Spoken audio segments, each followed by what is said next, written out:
Bonjour à tous, bonjour à toutes. Nous continuons aujourd'hui notre lecture de ces derniers moments de la vie de Moïse. Et je vous ai laissé hier, je le sais, avec une question délicate. Combien de conquêtes, de moments de joie, de bénédictions ai-je, moi, perdu par désobéissance?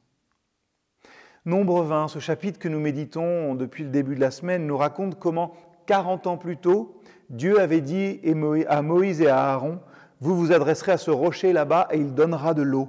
Oui, tu feras jaillir de l'eau de ce rocher pour donner à boire aux Israélites et à leurs troupeaux. » Mais qu'a fait Moïse? Il a levé la main, pris son bâton, frappé le rocher, et le Seigneur dit alors à Moïse, « Vous n'avez pas eu confiance en moi, vous n'avez pas manifesté aux yeux des Israélites que je suis vraiment Dieu.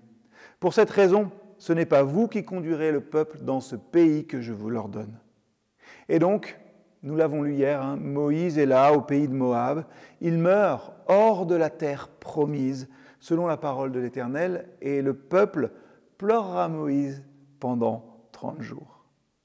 C'est triste, c'est vrai, ça peut nous paraître injuste, mais je crois qu'il ne nous faut pas manquer la lueur de l'Évangile qui brille depuis cette histoire. Et ça doit nous réconforter pour toutes les réponses aux questions que nous étions posées précédemment. Moïse a scellé son destin en frappant le rocher pour que l'eau se déverse. Mais Paul nous dit que Jésus lui-même était le rocher. L'évangéliste Jean témoignera que lorsque Jésus a été frappé, percé, quand il était sur la croix, de l'eau est sortie de son côté avec son sang. Comme Moïse, nous échouons parfois, j'ai failli dire souvent, mais parce que Jésus a réussi. Nous ne pouvons pas perdre aujourd'hui notre terre promise parce que Dieu crédite la justice de Christ au compte de tous ceux et celles qui croient en lui. Par conséquent, ceux qui ont confiance en Jésus-Christ ne seront jamais exclus de la terre promise ultime, c'est-à-dire cette nouvelle Jérusalem qui descendra du ciel le dernier jour. Vous pouvez relire Apocalypse 21.